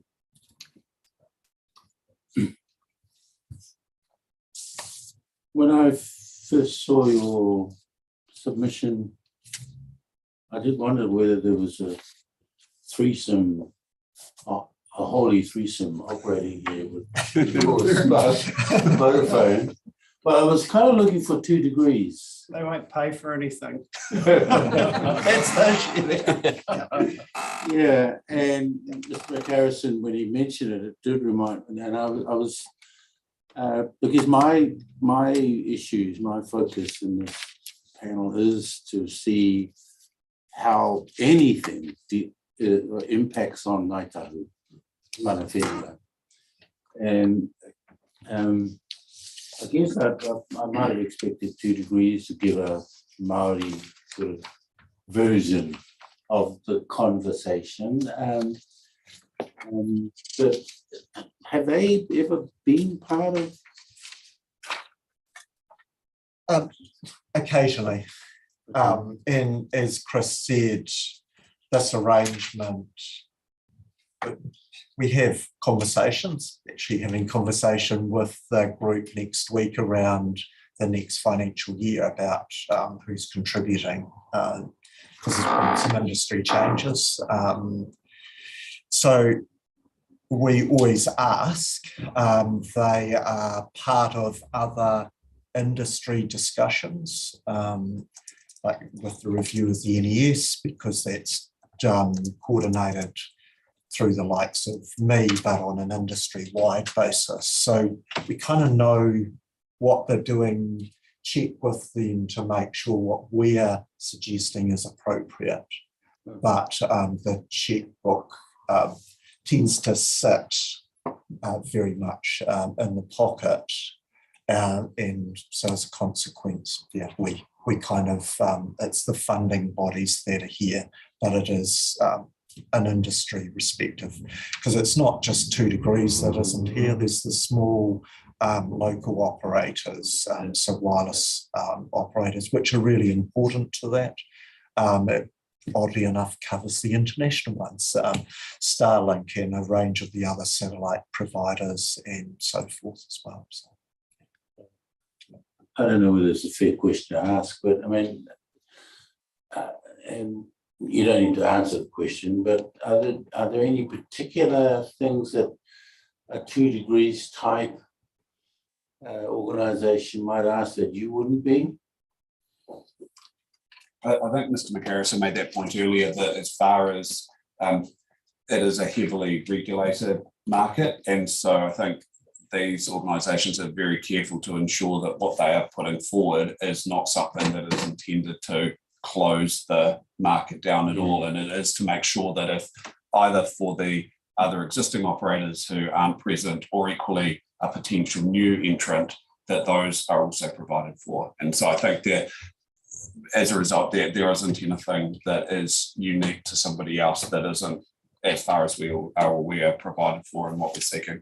Yeah. I mean, Mr. McHarrison made the point earlier on about how expensive it is to actually enter the business, and I guess the 2 degrees of this world probably wouldn't have been able to do it if they didn't have spectrum set aside in the first place. Yeah. I think if we're looking at our corporate entities, each one of us is kind of slightly different. If I talk for Spark, we're pretty heavily, and probably there's others within the industry, but I know Spark, about leadership in the climate change space. Our chief executive is currently leader within the Business Sustainability Council, but we're heavily represented in that. We have a very strong cultural diversity approach within the company, and clearly starting off with our partnership with Mana Whenua. And so our iwi strategy, which sort of drives a lot of how our business is done, reflects back into that, which is also company-wide, which then goes back into each of the iwi entities and our relationships with that, including with ourselves. Okay, good. Thanks very much. Mr. Horn, just looking at that policy 13.2b, that paragraph 8.12, you outlined what you've been saying orally today, that your recommendation is to ensure that all infrastructure is subject to the management approach in 2A and removal of the avoidance of effects clause in relation to other infrastructure under 2B. Our attention was drawn by Council for ORC to clause 3.21 of the National Policy Statement on fresh water, which has a cascading effects management hierarchy, which at the end of it says, as you drop down, and then it's to the end of aquatic compensation being last of those potential management aspects. If aquatic compensation is not appropriate, the activity itself is avoided. And my understanding, Mr. Anderson can correct me if I'm wrong, but my understanding is that that's really the genesis of where that type of policy has come from. In other words, we're down to give effect to a national policy statement of that nature. If we don't have that sort of final avoidance provision in there, then are we giving effect to clause 3.21? Now, I know that it's only in relation to fresh water, but that's one of the challenges that we've got to address. I've raised that with Ms. Justice as to what her response was about that, because she, I think from memory, has had a similar approach to you in terms of removing that clause 2B, and her response was to say, well, that avoidance could really, you could point to the fact that avoidance could still occur in terms of some of these, particularly in relation to Indigenous biodiversity, the process that is required to be undertaken under 2A in terms of Appendix 3 and Appendix 4. Is that something you turn your mind to or not? There's a lot in that question. Oh, sorry about that. But I think with the cascade in 13, there are still cross-references to other provisions that must be managed in accordance with. So, for example, it takes you to some of the freshwater provisions. Yes. So if it takes you to the freshwater provision that has an ultimate avoid requirement, then that would still apply, because this is saying it's the same with the heritage and cultural values, P2, I think it is. It still has to be managed in accordance with that policy. You can't just forget about it. So I think because it has those key linkages, I think there's Eco P4, and as long as this cross refers in a freshwater perspective to the hierarchy provision in that chapter, then that should resolve it. Right. Is that? Yeah, that's a very similar approach to the one that Ms. Justice gave us.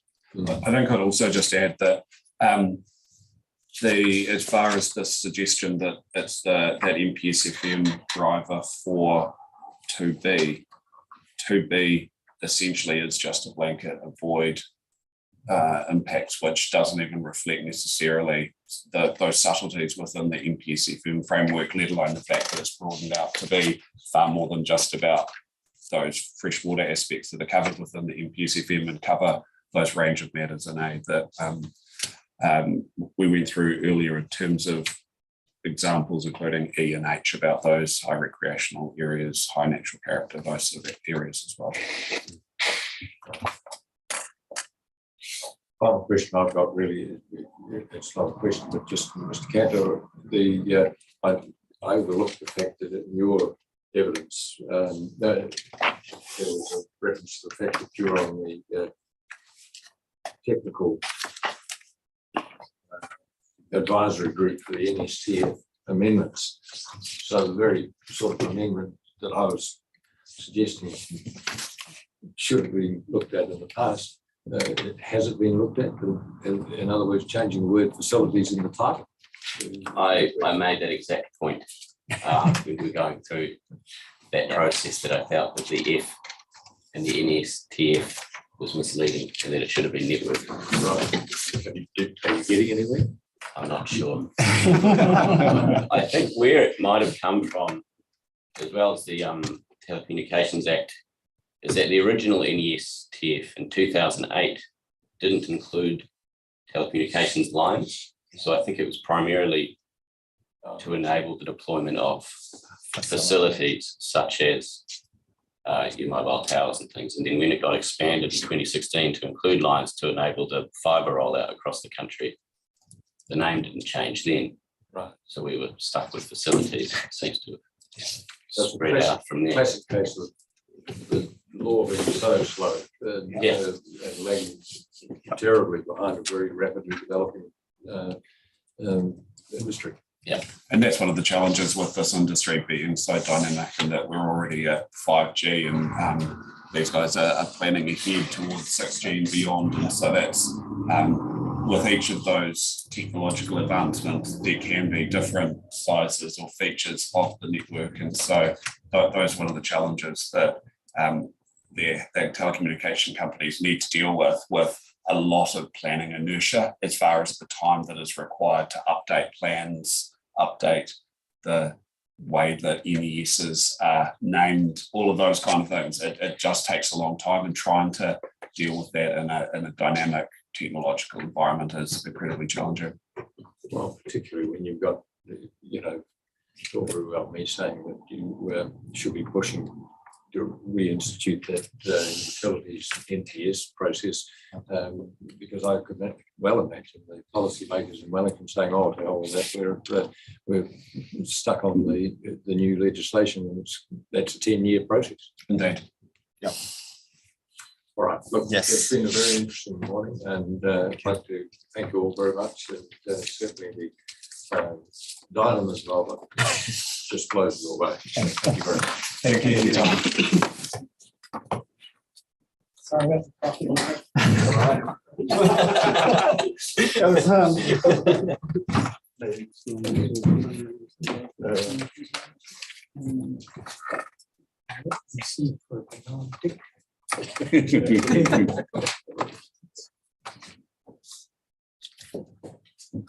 Mr. Ross.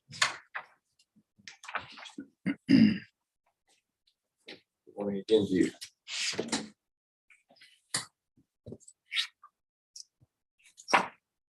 Okay. I think I will be fairly simple and brief. My evidence really, in terms of EIT, has two main strands. One is a concern in terms of approach, which is about definition of regionally significant infrastructure and ensuring everybody wants to be on that bandwagon. And it is important to ensure that it really is regionally significant infrastructure, that it is kept to, otherwise it undermines a lot of the way that the policies are structured, where most activities are intended to go through one pathway, and it's an exception pathway for regionally significant infrastructure, and it needs to stay as a matter of plan structure that way, rather than winding up with most things going through the RSI pathway and having some exceptions for things that don't meet that. The other main point of my evidence is really more of a drafting matter. And there has been a reasonable discussion around the use of the term limits. Just to be clear, I support the use of limits and the use of the term limits where it is appropriate. My concerns are that some of the drafting currently treats things as limits when I cannot see that they do function as a limit. And my other concern is just around some of the wording where it could be taken that if an activity meets limits, that's all it needs to do. And that I don't think meets the purpose of the Act. So that's really the 2 points that are addressed in my evidence. I don't have any real sort of further or updates. I just have to take any questions. Thank you, Mr. Rice. Thank you. Yeah, no, thank you, Ms. Ross, and again, thank you for very clear and succinct evidence. It's very helpful. It's interesting. We've had a number of witnesses come and talk to us about limits, and I thought I had a reasonably clear meaning in my head about what a limit was, and I'm really not so sure anymore. I did look up the dictionary last night, but I think. Yeah, I mean, particularly around your comments around EIT policy 23 and the transport. I think highlighting that does go to show that limit may have quite a different meaning to different people. Yes, and I think there's a risk there because I'm not sure reading that whether the way it's intended to work is that all of those versions that are referred to, the intention is that they are there for all limits. And I have difficulty with that because I see a limit as something that is quite clearly defined. You're either one side of the limit or the other. A lot of those provisions don't operate that way. Or the alternative way of reading it, if it's not intended that all of those provisions are limits, then it's only referring to the elements within that suite that are limits, but you've got no way of telling which ones are the limits and which ones aren't, and therefore that link is not relevant to it. So I think it's a reasonably significant drafting issue. Yeah, no, thanks for that. Yeah, thank you. I would have to say I agree with you, Mr. Bryce. The limit has to be clearly stated, otherwise it's what's actually not a limit. By definition, it's not a limit. I guess the only comment, and again, your evidence is pretty clear, and is around that P13, and we've had a lot of evidence that suggests that all infrastructure is actually important, whether you call it RSI or not. It's needed, and the stuff that isn't RSI actually connects on to RSI to get that RSI stuff to where it has to go, and they have to go through sensitive environments. So we've actually been asked that, and I think you heard from Mr. Horn today, that P13 we should just apply to all infrastructure. There should be a pathway test, and you were promoted to project 4. That's probably not your preference, but the old phrase avoiding remedy mitigation, subject to those other strict tests, I guess, in P30 that refer back to the freshwater stuff, etc. Should apply to all infrastructure. But that's kind of counter to your concern about throwing everything into RSI, because if you did that, you don't even really need to define RSI. Reasonably significant infrastructure, because everything's considered significant. And the question is, what do you think of that? I guess so.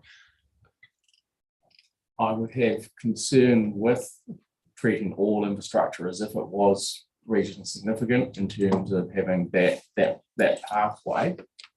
And I think it's not hard to understand that.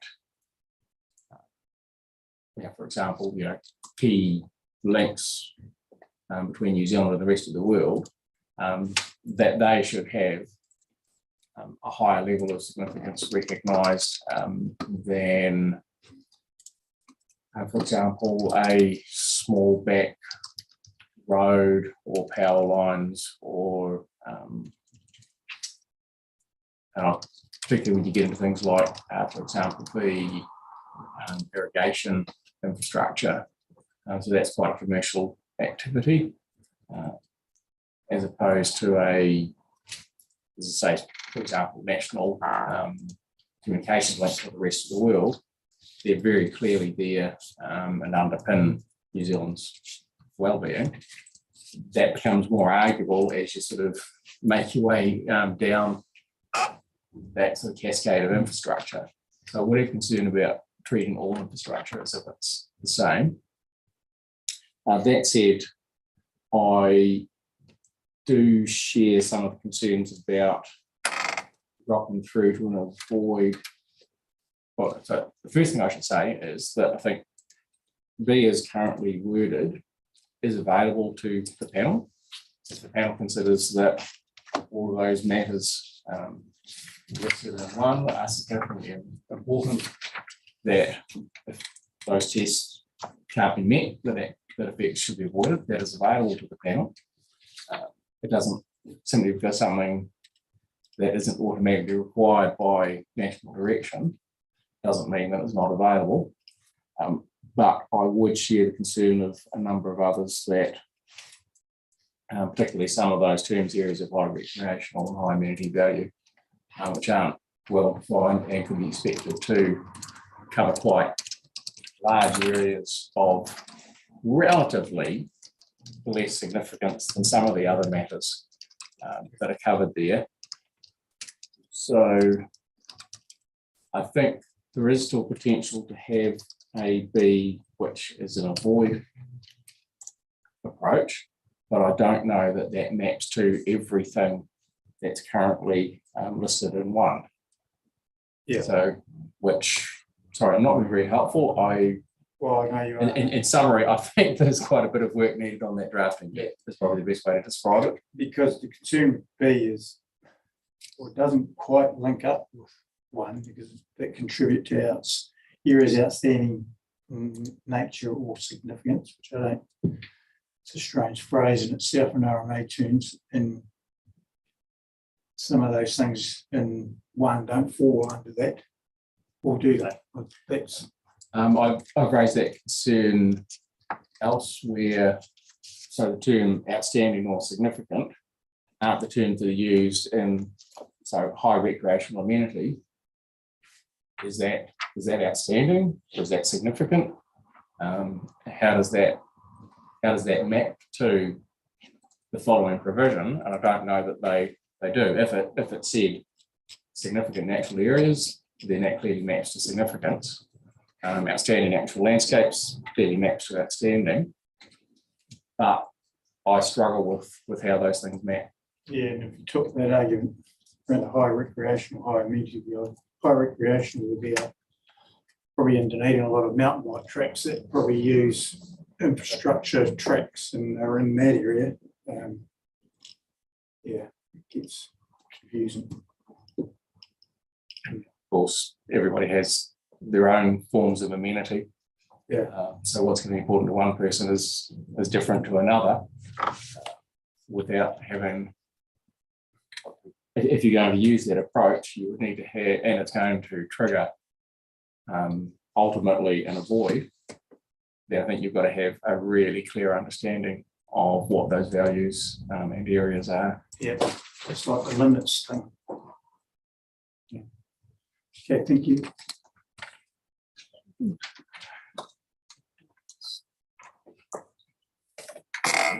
I thought I had a very clear picture from your evidence on your view on the limits in paragraph 203. Seemed to make that very clear until you spoke this morning.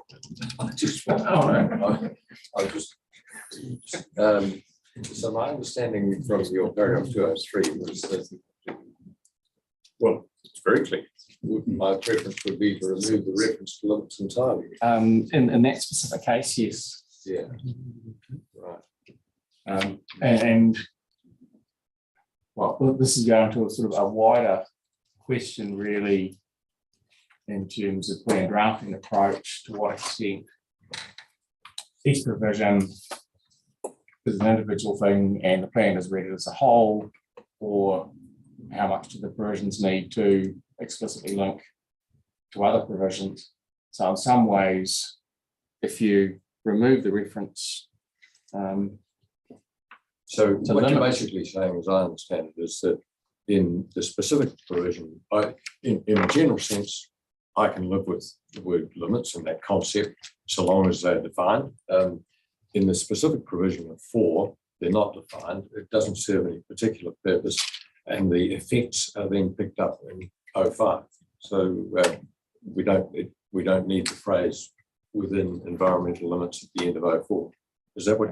yes, so while I fully support limits, the question is whether you have a policy that's about providing for one thing and another policy that's providing for limits, whether they sit separately and you read them together, or whether they are explicitly linked, and in this case, sort of putting the 2 in the 1.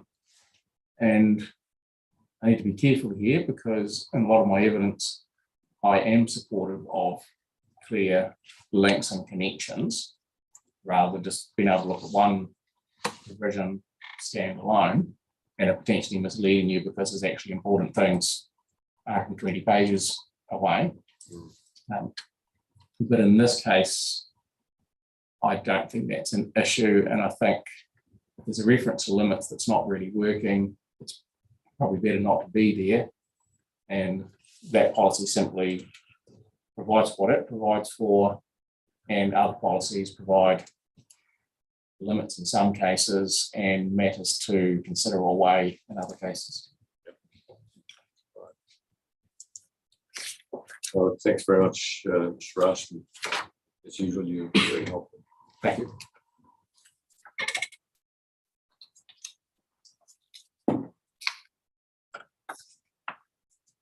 Mr. Garbutt, we're up to, we'll have a cup of tea. Thought you might. We'll be Thank back in you. a quarter of an hour. Thank you.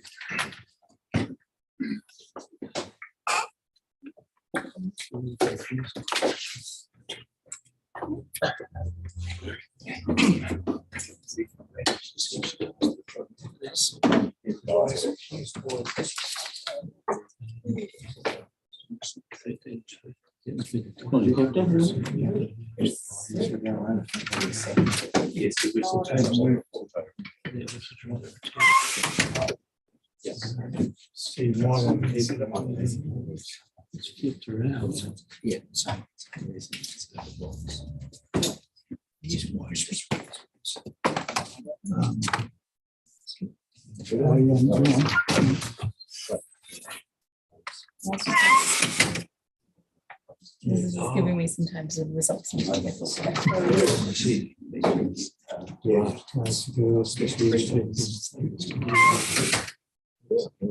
this is the list that I printed on Monday.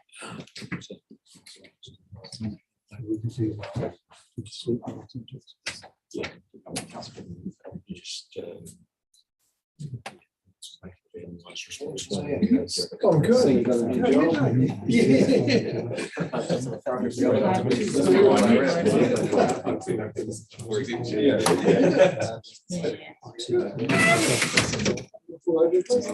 Hi, Oh. those are the things. I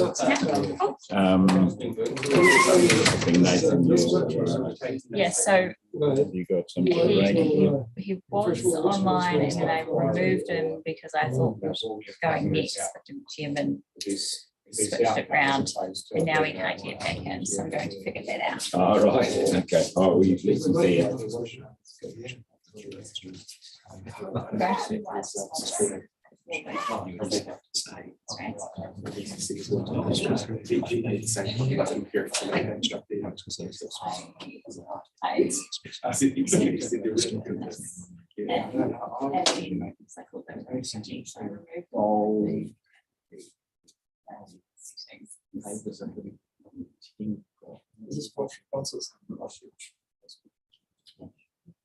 Send them the link again. You've done that.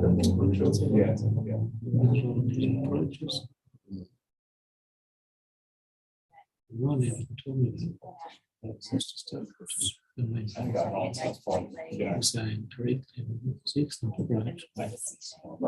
Eco provides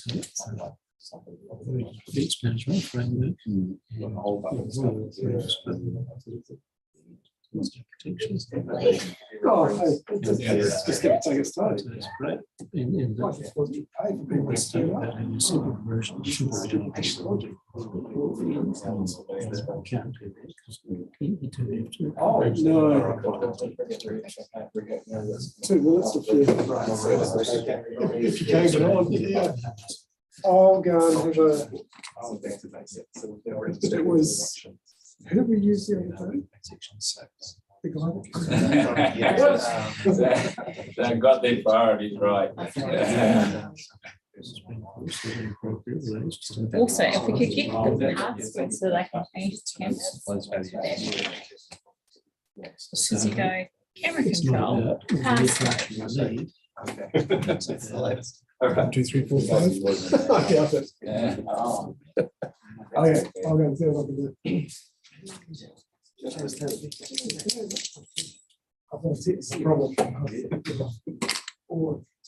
If you were going to go, yes, you're naturally.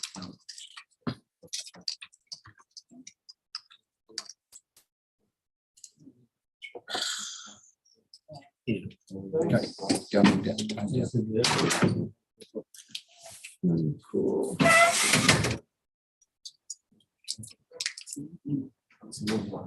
Yeah, sorry.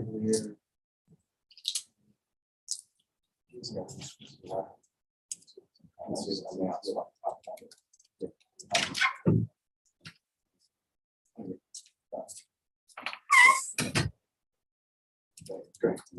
Job now that saves, location. That's great.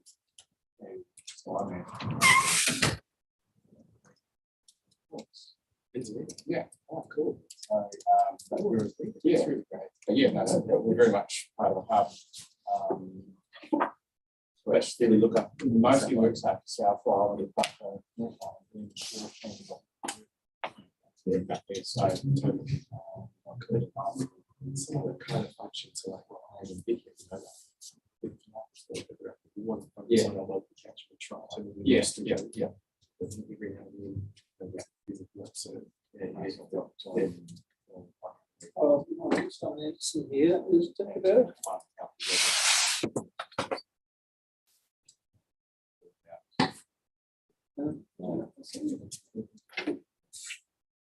You.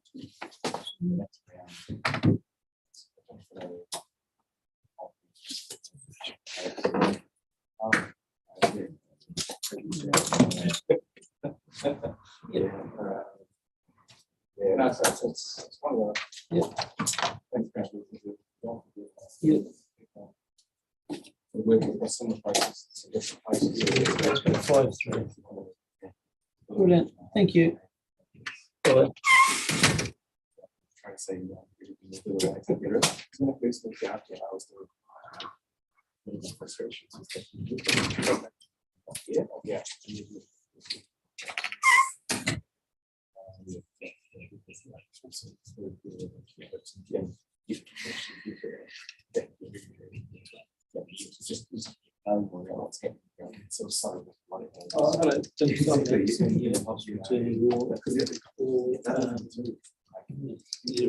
Today, so I might just call you back on the lunch break.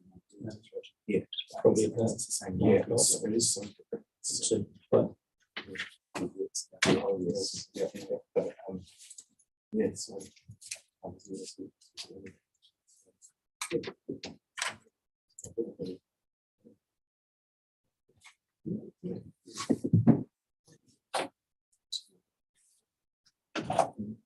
Work. All the best with you guys. Yes, yeah, it's kind of interesting though, just for that 13. Well, everybody's coming at it from different angles. Kind of everybody seems to agree that what's there doesn't do the job.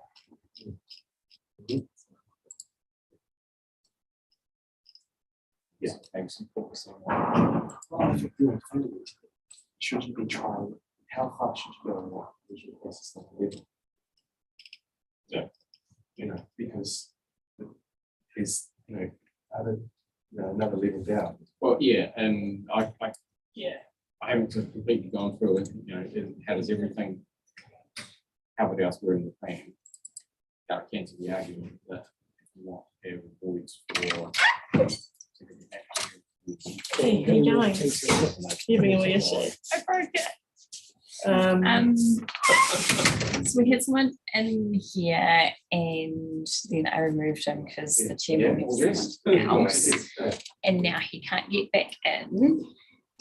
And I've changed that to allow removed participants to rejoin and he still cannot get back in. Do we know what kind of error he's getting? Just can't join or? He's getting.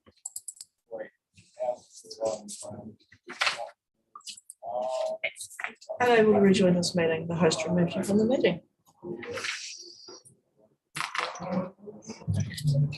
Get that completely. I don't have an answer off the top of my head. Let me just. Google said Yeah. to change the settings, Which you've already done, and he's done a full restart. And Could we resend the invite? I don't know whether that would work or not. but yeah, I've done that. Don't suppose you've ever seen anything like that. No, but could you just restart the whole meeting?